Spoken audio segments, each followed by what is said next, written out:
No a prosím, privítajte jeho cisársku a kráľovskú výsosť Sandora Habsburg-Lothringena. Ďakujem.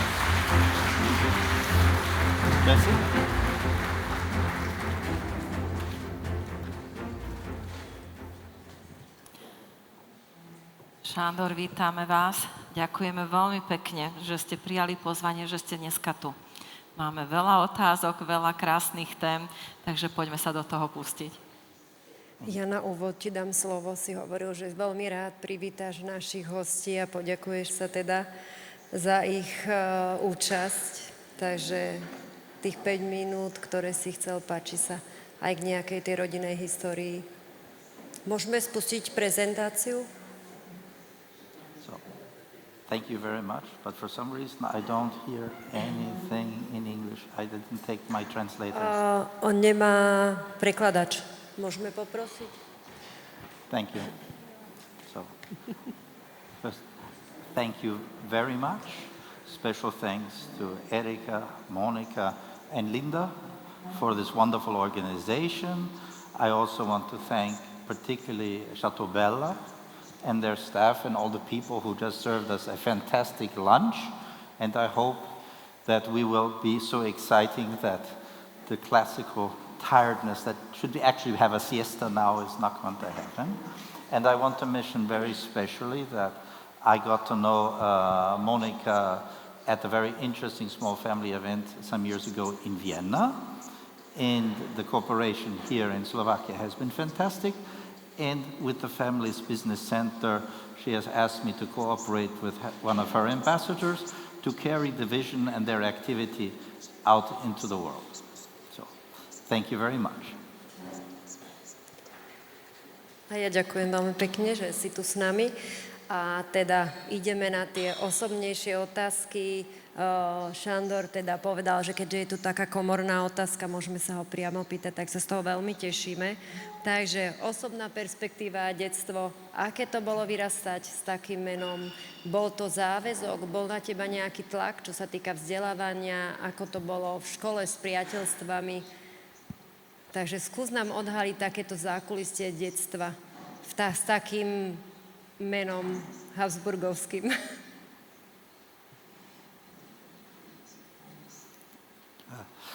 This is not such an easy question to answer.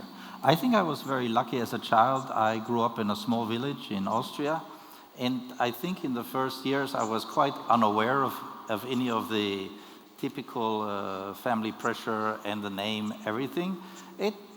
The realization that the world was maybe a little different than I thought was probably started in school, in elementary school.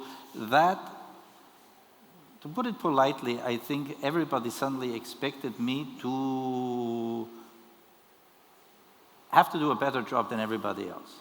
I think this is probably, and that sort of has stayed for the whole of my life.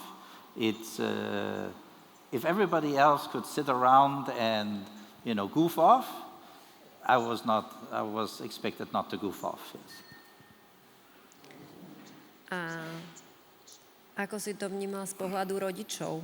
Že rodičia tiež od začiatku ťa vychovali, že prevezmeš nejakú dynastiu, nejakú záštitu, nejaké to bohatstvo rodiny, nemyslím teraz finančné, ale ten odkaz, ten legacy vašich predkov, či k tomu si dostával nejaké vzdelanie a to bolo nejako kľúčové pri tvojej výchove?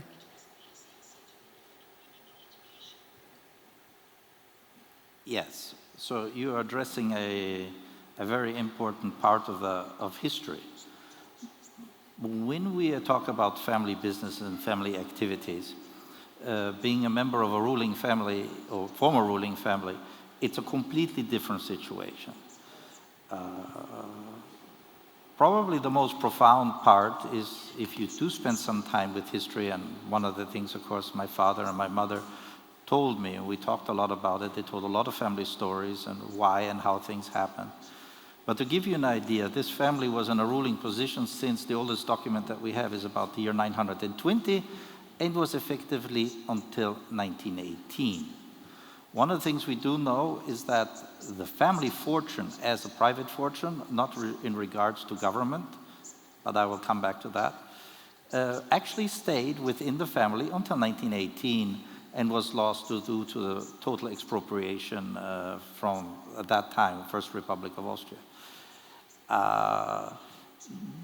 The fundamental and very interesting reason that this fortune also stayed, because the emperors of the Holy Roman Empire had to guarantee the state budget with their own fortune. So it's a very strong motive to preserve this fortune, because it's the underlying asset that made it possible to do the job and the responsibility that we had. So that's to the background. To my parents and my growing up, I have several fortunate things.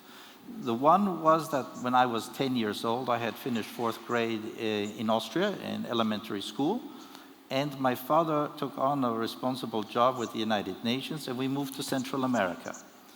The move from Europe to Central America changed my environment completely, because most people didn't know who I was. So I had really the fortune of coming out of the pressure situation I had experienced in elementary schools. I actually changed elementary schools once because of the issue with directors. And growing up in the West Indies until I was 18 years old, it was a wonderful, free and carefree life. Quite different to what we have here in Europe. A lot less rules, a lot less regulations. If you wanted to do something, you just went and did it. So the idea of entrepreneurship, exercising ideas, generating income, even as a young person, was much, much, much easier than you would experience. So I got to learn what it means to have a business, give a service, get paid, and make sure you get paid properly, and how to take care of your customers so that they want you to come back and work with them again. So this was, for me, I was very fortunate to have this move into a new world. It also helped me. I had spoken English and German as a child. I learned Spanish on top of that. I learned French in school. So these all are things, new cultures, new environments that were very productive. And as of 18, then I graduated from high school. I went first American system, British system, and then I switched to the United States and got my engineering degree. So back to you.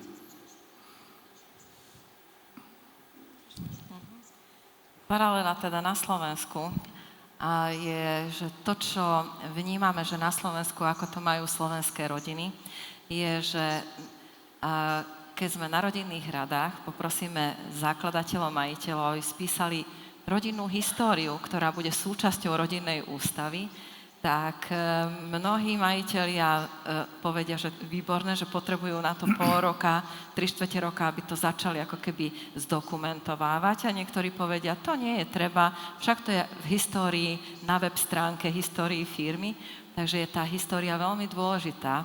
A tiež považujem za dôležité prenechať to ako odkaz ďalším generáciám, že aké sme robili rozhodnutia, v ktorom prostredí vychádzali tie rozhodnutia. Vlastne je to výborné, že tá výchova, to, čo počujem od vás, Sandor, že tam vidím takú paralelu, že mať priestor, mať slobodu, dobré školy, ale je dobré aj keď idú vlastne nástupcovia do iných škôl, do iných zamestnaní, majú svoje peniaze a potom vlastne prichádzajú napríklad do tej rodinnej firmy, aby mali aj iné znalosti a zažili si vlastne aj ako keby iné formy riadenia. Takže toto u nás je v začiatkoch a som veľmi rada, že hovoríte, že všetky tieto atribúty sú dôležité, takže skvelé.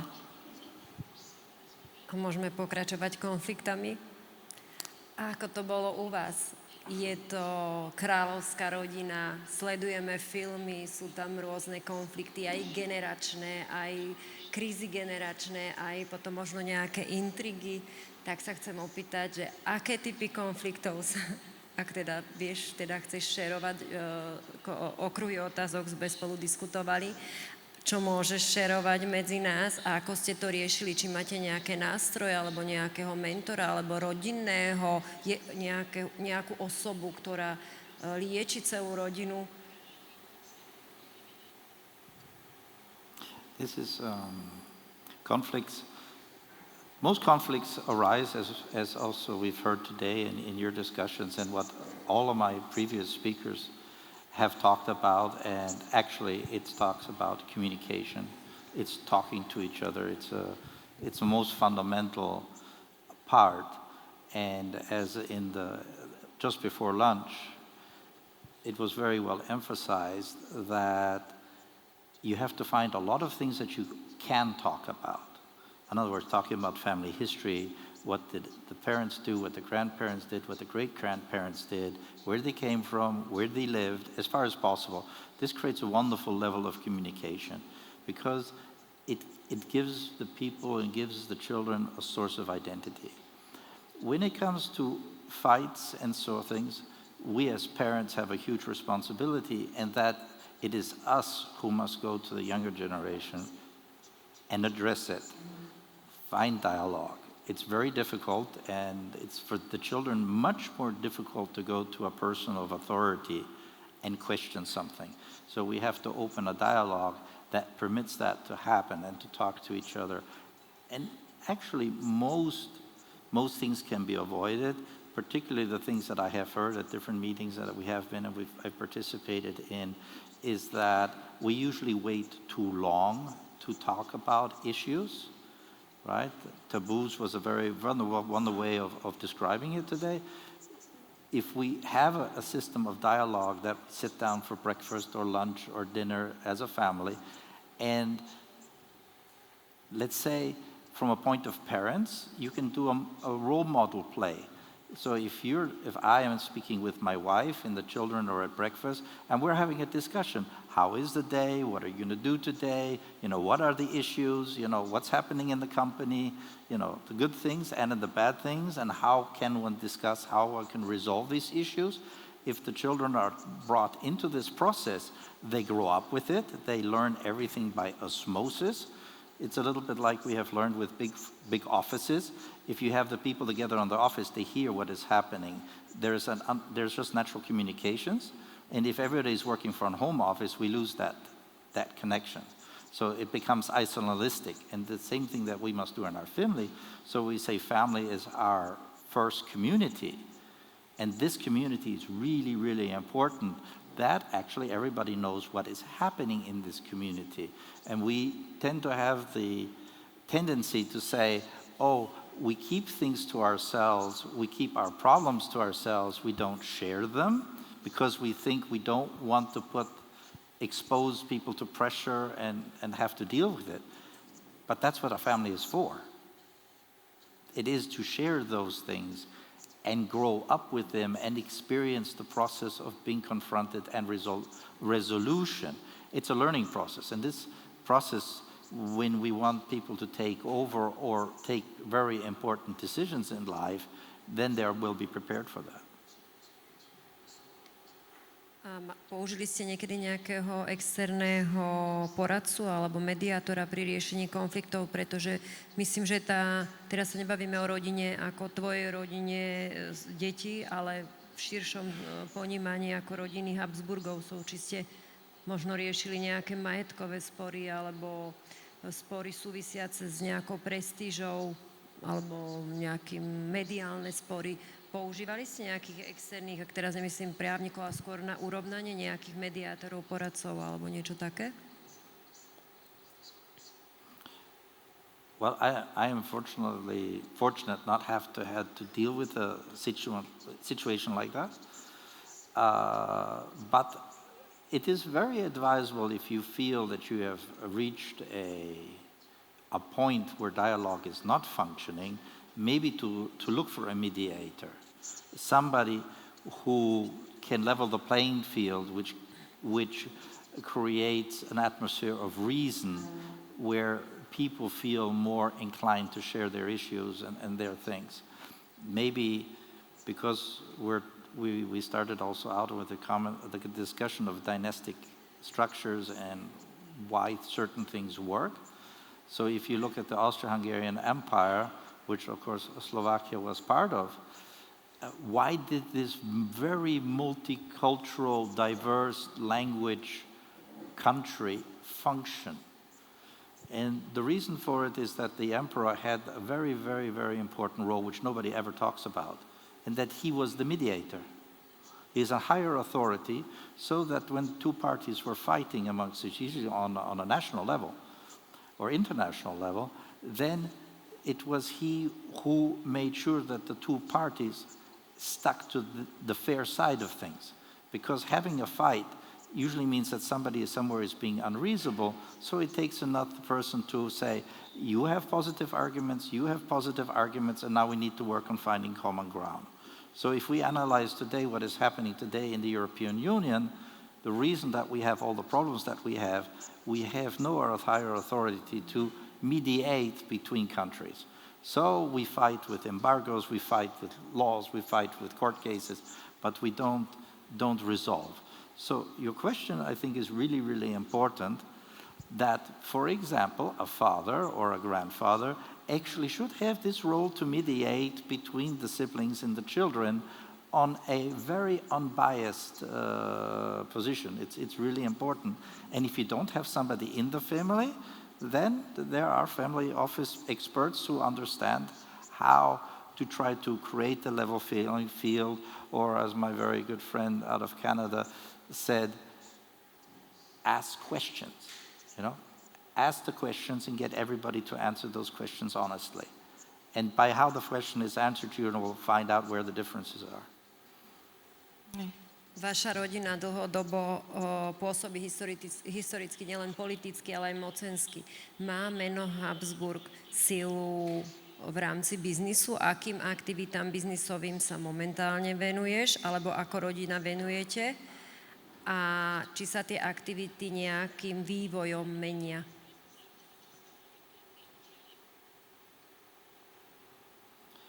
Well, this is not a good question, because the family as a whole is a big family, okay? Since this family actually, practically, except a couple of very small details, lost everything in 1918, 1919.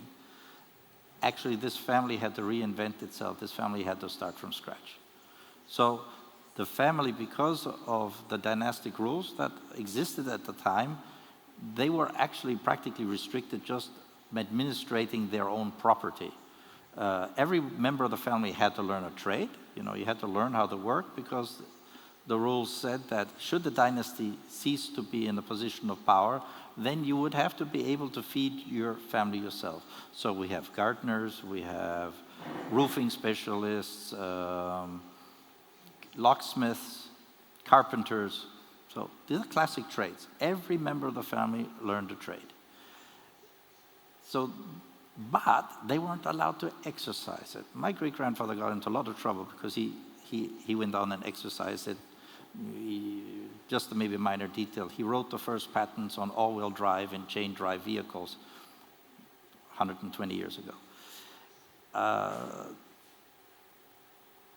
So when it comes to today, most family members have some sort of profession. They studied at university, most of them, but not all of them.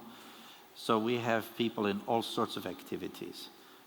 But interestingly enough, a lot have, again, found property. They have bought lands, they have farms. And you find them in pretty much every kind of profession today. I, for myself, I studied engineering in the United States. I am an environmentalist. I wrote my first paper on greenhouse gases in 1983.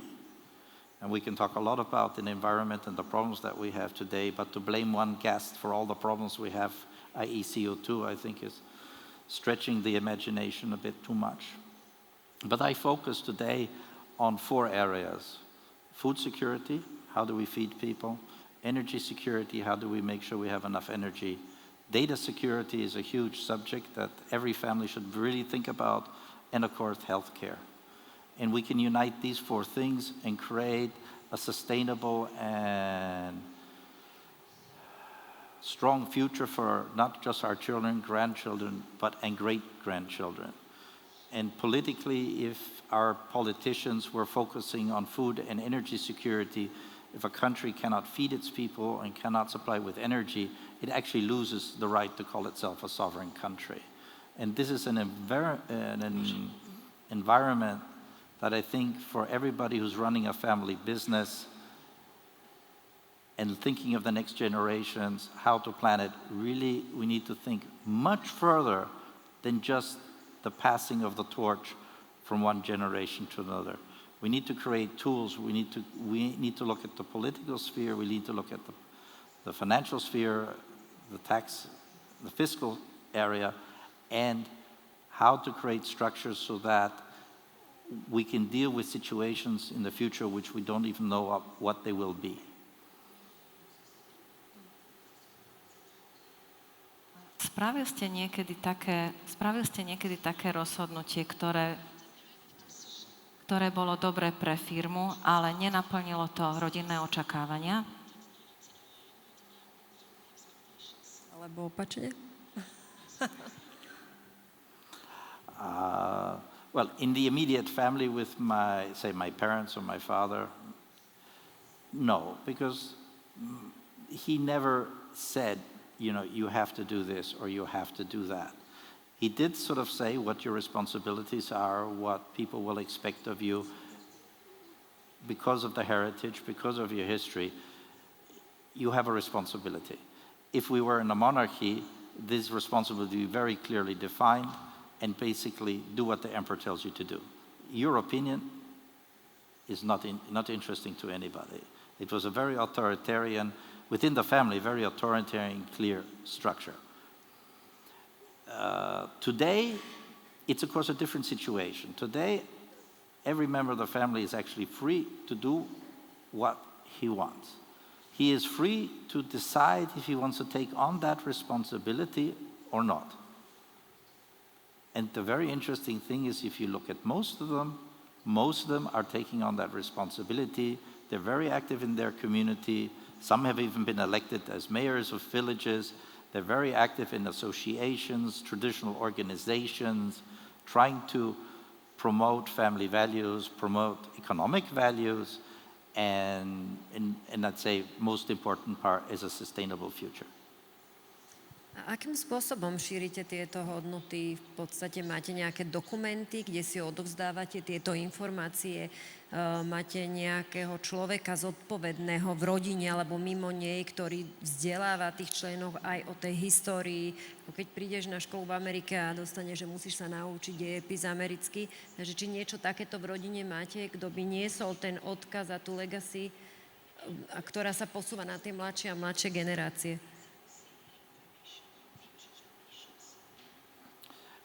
A specific person with that responsibility, no, does not exist per se. It's a good idea though, too. But what we have tried to do within the family, in the greater family, there are 600 of us, so it's not sort of an easy affair. To get everybody here together like we are here together, I think it would be almost an impossible task. But what we have tried to do for the younger generation, so that means from my point of view, generation of grandchildren, is to get them together to talk to people, talk to media people, how to behave in public, how to answer questions, how to, let's say, not get yourself into unpredictable situations, yes. So we do have some internal courses and try to get people together to do that, yes. A má meno Habsburg v biznise výhodu alebo nevýhodu? Otvára ti to dvere? Je to nejaká barlička v biznise, keď sa chceš niekde dostať alebo začať podnikať nejaké novej oblasti, že keď prídeš a povieš, že si Sandor Habsburg, má to nejakú pomocnú ruku, ti to podáva, to meno? Alebo niekedy opačne je to príťaž, lebo všetci vedia a si viac sledovaní?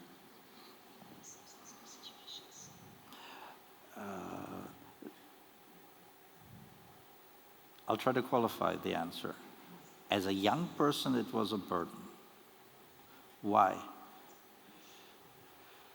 When you're trying to start out and everything's new, you don't have experience, but people expect you to have experience and they expect you to be better than the other people. They set a very high expectation. So does it get you through the door? Yes, it can be very helpful to get you through the door, but it probably won't get you to the objective that you want to go to. Now, later, and with more experience and a background of experience, such as in my side, I don't actually expect something. I'm not trying to actually sell something. I'm not trying to get a job.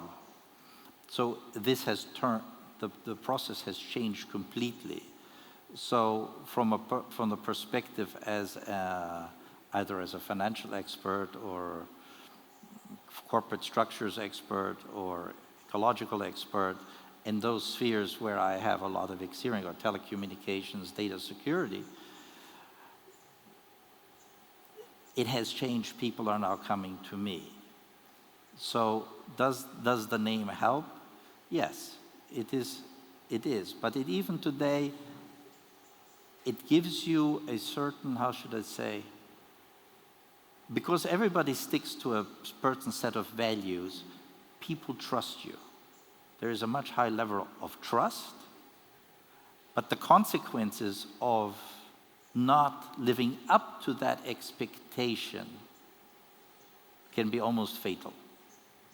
In other words, I am always working and I'm always thinking to be extremely careful not to make a mistake, not to say the wrong thing, always be too polite, even though sometimes I kind of don't feel like it, you know. Sometimes you have sort of these situations, a moment where you would just like to tell somebody your real, true, and uncandid opinion. It's better not. Just stay calm, you know. Stay calm, learn to be quiet, you know, and just say, okay, that's fine. Yes. Aký máte názor na zachovanie rodinnej firmy a v prípade, že mladá generácia neprejavuje záujem do nej vstúpiť?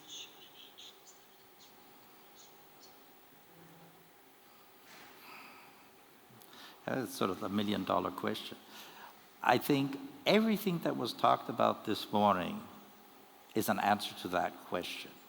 There is no one single solution. It is how you feel, it is how your family feels.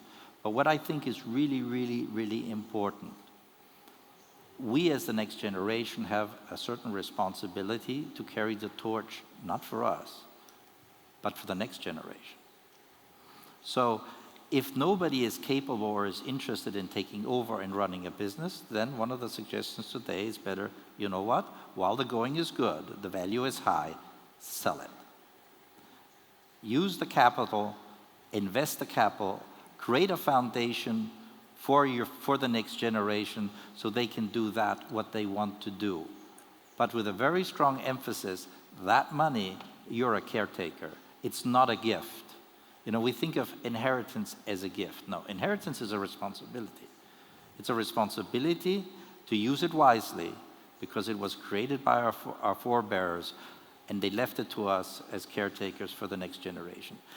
If you want, I give you a different example. Think of nature. Think of our forest, our gardens. We as human beings on this earth are the caretakers of that environment. It is our responsibility to take care of it so that it will be there for next generations, to sustain the next generation so that they will have a good life as we had. So this is, I think, very, very important in the fundamental way of thinking. It can probably reduce to the most fundamental train of thought, without getting into religion and faith, is the word responsibility and respect. So if we take the responsibility to treat everybody, everything, every plant, every tree, the environment with respect, we wouldn't have all the problems that we have today. If you have respect for nature, you will not throw garbage out the window. Why? Because you do it, because you know out of respect this is wrong. You just don't do it. We don't need laws for it. You know, so this, I think, for us as a community, that is the fiber of the community that makes it possible for us to interact. So when we talk about disputes or fights, it is there where we are losing respect, because respect creates the possibility to have a different opinion. If I respect your opinion and you respect my opinion, it creates the basis for discussions. And we can then work to resolve or try to find common ground. And there are many instruments, and there are many ways of how to get there, but this is the most fundamental thing that every religion, regardless of which one you look at the world, actually is what they're trying to teach us. It is trying to teach us how we can interact as a community, have harmony, and enjoy life. No, ja sa priznám, ja mám kvôli tebe 7-ročné auto. Lebo keď sme sa stretli, tak sme mali debatu o udržateľnosti nielen rodinných firiem, ale celkovo životného prostredia. Sandor veľmi ovplyvňuje ľudí, keď chodí po kongresoch, že treba sa zamyslieť a starať o to životné prostredie. A ja som mala auto samozrejme odpísané, ako každý slovenský podnikateľ, už som chcela nové, lebo však treba znižiť daňový základ. No a teraz chodím na 7-ročnom aute a teším sa z toho, aká som udržateľná. Tak ak im vieš ten príklad, prosím ťa povedať, budem rada, ak ho zošeruješ a takisto aj s tým stolárom, lebo naozaj to je výborný príklad, ako každý si môžeme niečo odniesť a neurobiť len pre svoju rodinu, ale všetci vychovávame a máme nástupcov nielen vo firmách, ale aj doma a od našich názorov, tak trošku nás edukovať, že akým spôsobom, čo sa stane, keď to auto trošku predĺžime tú životnosť jeho u nás doma. Okay. Well, we had this morning, somebody already mentioned driving a 15-year-old car. I was giving a presentation to a group of companies in the automobile supply industry.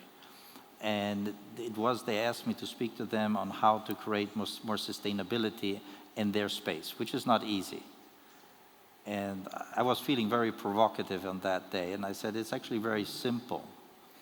We're simply going to tell all our clients and everybody that we work with, they're going to keep their car now for twice as long as they used to until today, which would automatically reduce the production of automobiles on this world by 50%. We will use half as much energy, half as much material, produce half as much waste, and we will be fine. So this would have a huge impact, right?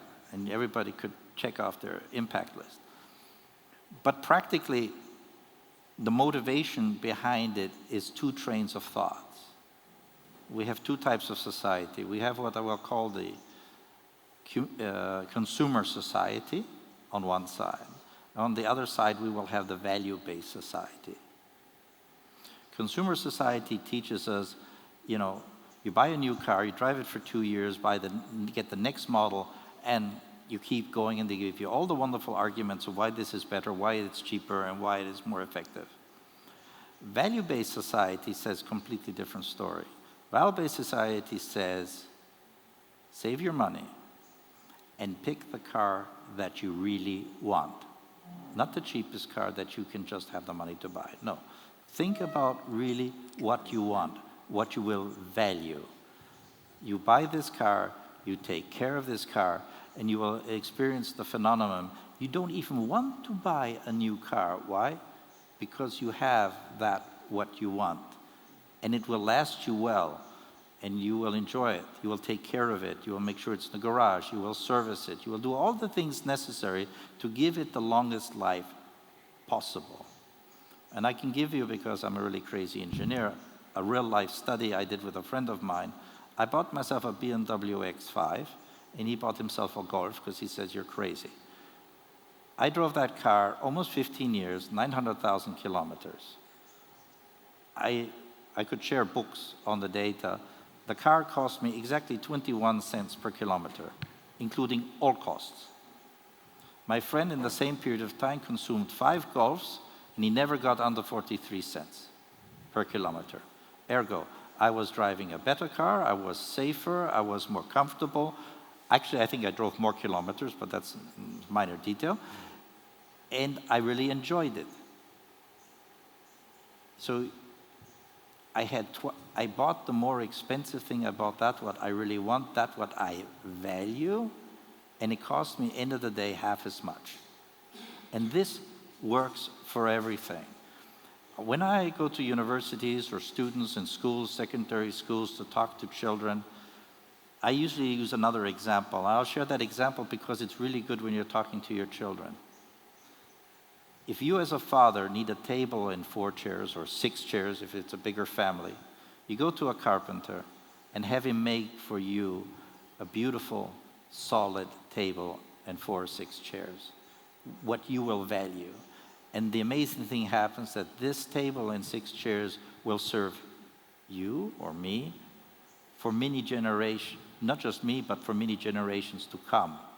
Alternative, you go down to one of the big store chains, buy something, you think you're getting something inexpensive, you take it home, in 3-4 years it breaks, you throw it away, and this system repeats itself and repeats itself.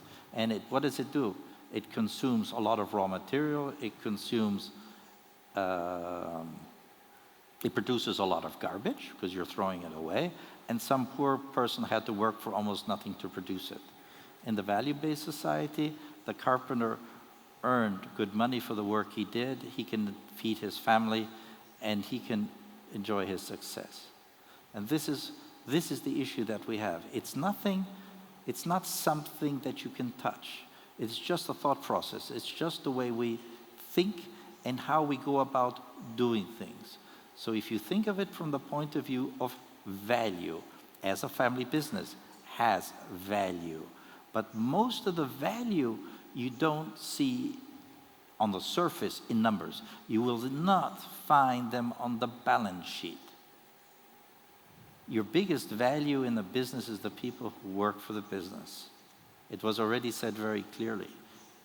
And that asset is not on your balance sheet. What is also not on your balance sheet are your customers. The customers that believe in you. They know that they will get a good product from you. They will get a good service for you. They trust you. This is the second most important asset. So if you don't have good employees, and it's all hangs together. And it's how you treat these people, it's how you go about these people, it's how you include them in the process. It's all based on giving it a value and the respect. So. Ak môžem, počkam, lež si nasadíš. Ak môžem, veľmi často, keď sa súkromne rozprávame, hovoríš o svojom vnúkovi Noa. Dobre hovorím, hej, meno. A rozprávaš krásne, ako ho vychovávaš. Že mu nediktuješ, že sa s ním veľa rozprávaš a že už vidíš otázke, keď ju správne položí, že aj vie odpoveď, ale si ju chce len s tebou potvrdiť, že ťa má ako mentora. Ja počujem, že to ešte stále hovorí, tak... Takže by som chcela, keby si mohol zošerovať, ak je to teda možné, akým spôsobom tomu vnúkovi sa venuješ, ako ho vedieš, lebo možno bude to inšpirácia pre našich mladé rodiny, ktoré majú deti vo veku tvojho vnúka, že akým spôsobom vychovávaš ty svojho vnúka. Mne sa to veľmi páči. My grandson, his name is Noah. He is now 16 years. And because of some family situations, he and his father came to live with us when he was about 10 years old. And, his father was working, he was living with us, we'd take him to school, come back, things like that.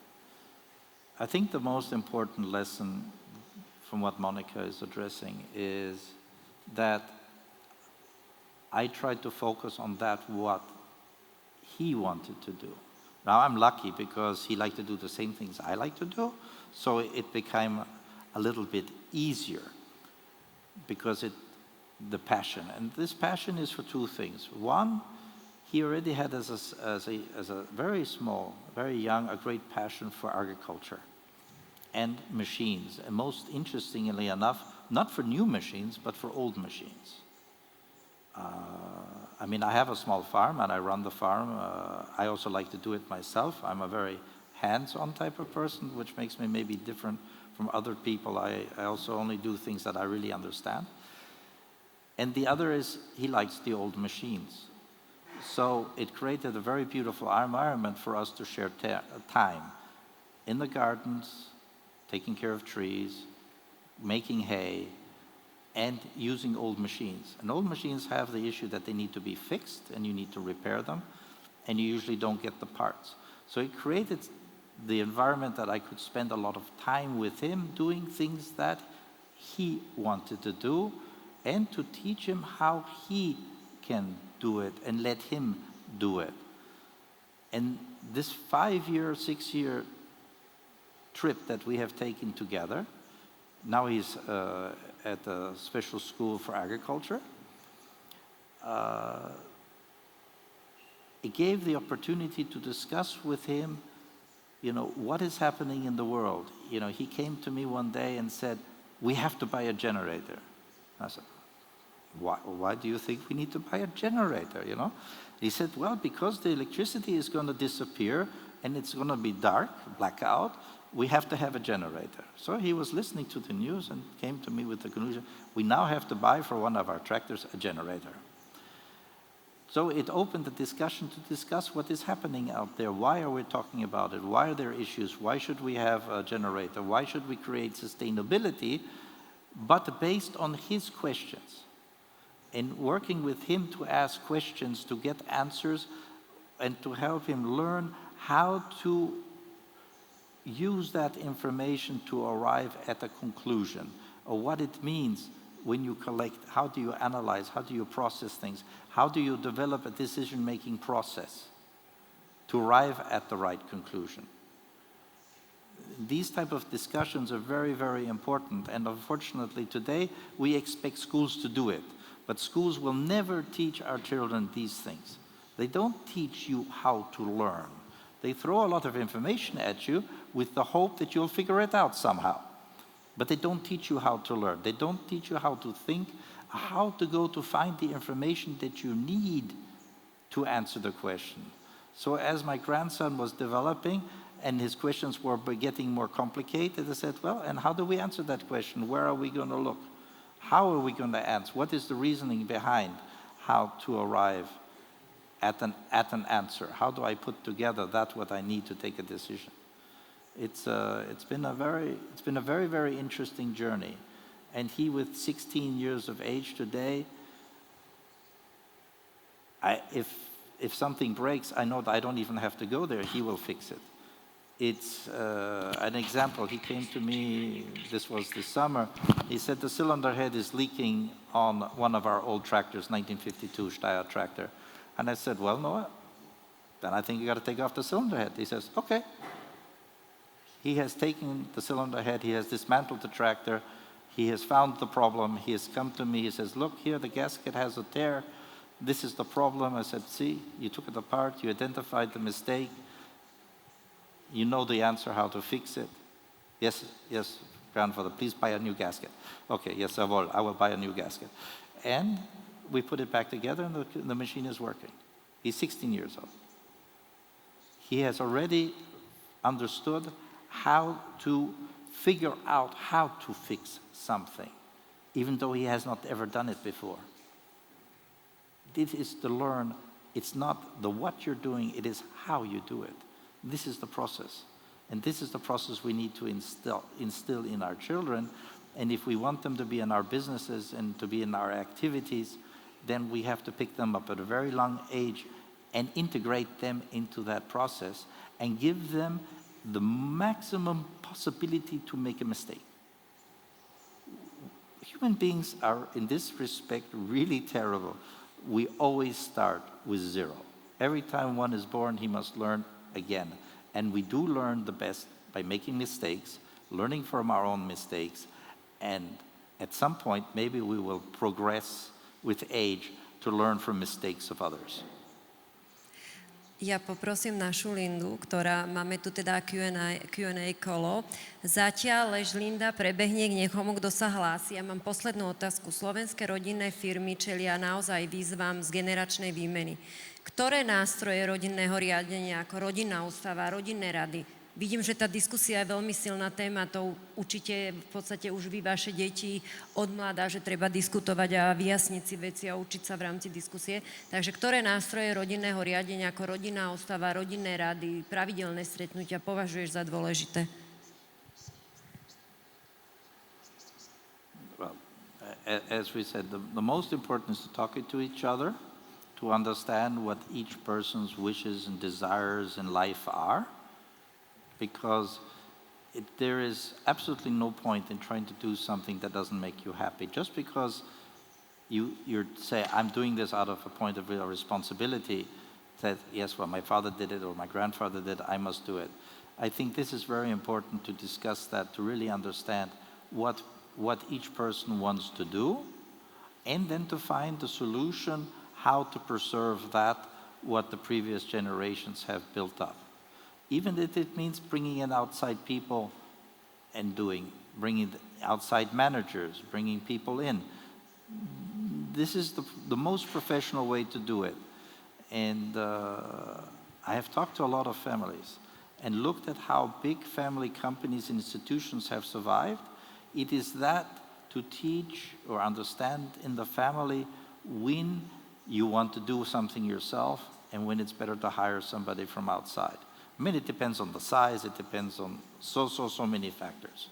Okay, so for example, one of my big activities until now has been in a very special area of consulting. I do financial engineering. I build financial structures, both from an economic point of view, from a fiscal point of view, but most important, most of the solutions that I have worked in is how to bridge the transfer of wealth from one generation to other and try to create structures and systems that keep your options open, because the only thing we definitely don't know is what's going to happen to tomorrow.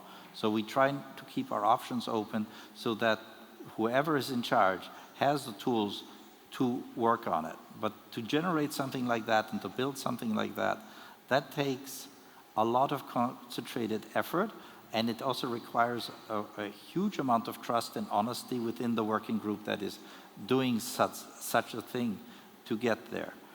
I'll give you one example which is maybe helpful to understand where I'm coming from. One of the activities I have with some partners is how to save farmers. So we take farmers from bankruptcy to profitability. First, that's not done with 1 or 2 meetings. It's a process that probably will take at least 2 years. So what does it mean to do that? It means to build a business plan, to build full financials. It requires you to analyze the market. It requires you to build and define what all the permits that you will need to achieve it, build your market, your distribution, your logistics, your bookkeeping. It is a very complex process. And if any one of us thinks he can do it alone, he's mistaken. He will fail. It is a process that needs about 16 different disciplines to start from the bank, to renegotiate your debt, and to get it all the way to the point of profitability. It is a very, very steep learning curve. You would need at least 3 university degrees.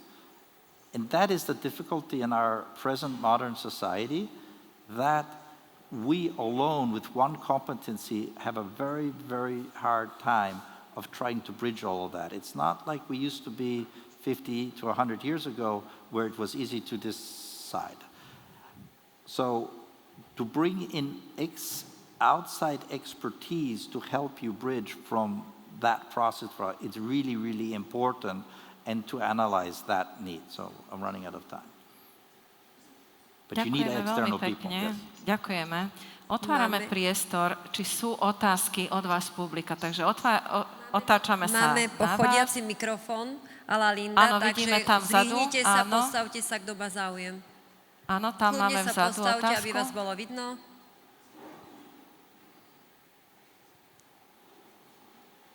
Druhá otázka, druhá ruka, dobre. Dobrý deň, prajem. Moje meno je Rudo Kurt. Poprosím hlas do mikrofónu, nerozumiem vám. Ešte lepšie? Je to výborné, ďakujem. Často sa tu hovorí, samozrejme rodina je hlavná téma, ale čo sa spomína je kvalita, hodnota, cena.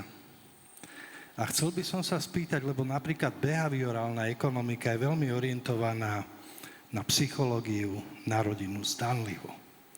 Ale je to prevažne o zisku. Tak je to postavené. Je to prevažne o konzume. Čiže znamená to, že vyzerá, že rodina, teda že ľudia sa orientujú prevažne na zisk. A znamená to potom, že ľudia sa orientujú čo najviac nakupovať. Ale hovorili ste, veľmi dobre aj o tom, že dôležitá je aj skúsenosť s kvalitou a s hodnotami. A vaša otázka iná teda? spoločnosť. Čiže moja otázka je, ako toto vnímate, teda tento konflikt, ktorý vlastne vzniká podľa môjho názoru v ekonomike, v peniazoch a v hodnotách? Pretože tá rodina je základ. Áno, Ďakujeme. Chcem si overiť, či sa to dalo preložiť, či to bolo zrozumiteľné. Do you understand the question?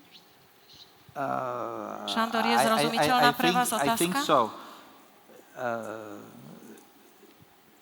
The big problem that we have in consumer society is that we're trying to produce as much as possible for little as possible, and we throw it at the market. This is actually philosophically absolutely wrong. Everything is designed on growth, more. But the problem is the amount that can be consumed is actually finite. So to think that we can throw as much into it. So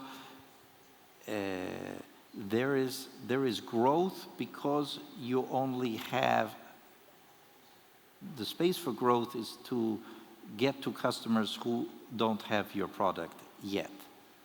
The problem that we have today is that most people have the product already. So the only way I'm going to sell him something again is if this product gets thrown away and it's being replaced. So if we go from a quality point of view and we focus on doing a good job, selling a good product, which will give a good service, then this company will have a very good foundation and it always will have customers.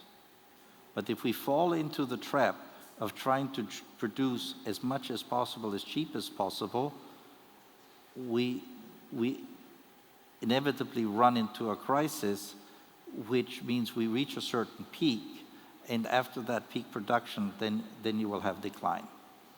So fundamentally, if we can produce a good product for a fair price, and the company can live from it, and the employees can be paid, then you have achieved actually the almost ideal situation.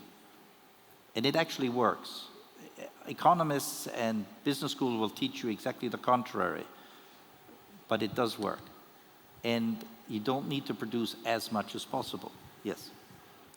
Čas nám kráti, lebo nabiehajú nám workshopy. Ja som videla ešte otázku, ale neviem, či máme na to priestor. Ak je otázka krátka s krátkou odpoveďou, tak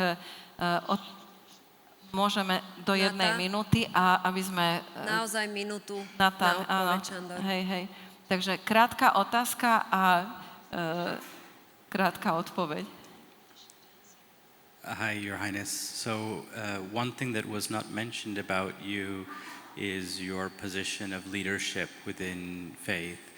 And that's the question I have for you, is how do we ensure that that is something that's transmitted intergenerationally, and how do we address when faith is lost or broken?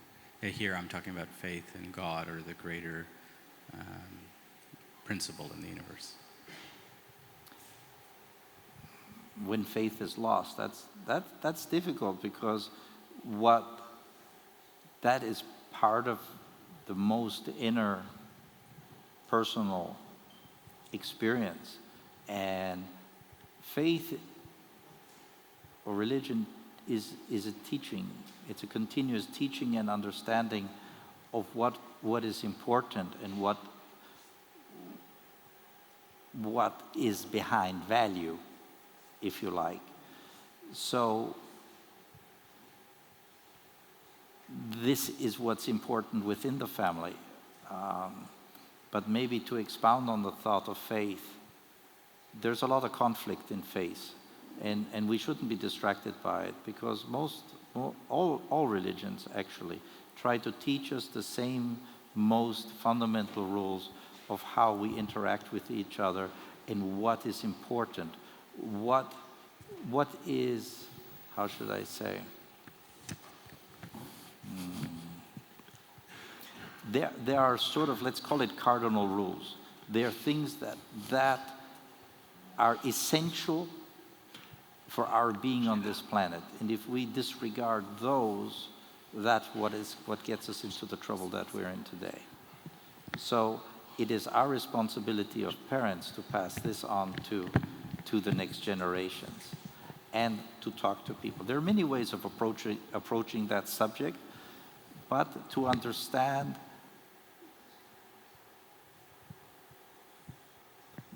that, in this case, to say what God is teaching us how to live good lives and how to live amongst each other. Yes. And it's very hard to pick people up who have become disillusioned, but if you have time and quiet and speak with people, as our very, very good friend, Dr. HIRH, very eloquently explained to us this morning, it is that combination of faith, belief, and in the belief of the goodness of people. It is that what builds trust. It is that what gives us the essence of life. Thank you. Myslím si, že nádherný záver. Ďakujeme veľmi pekne.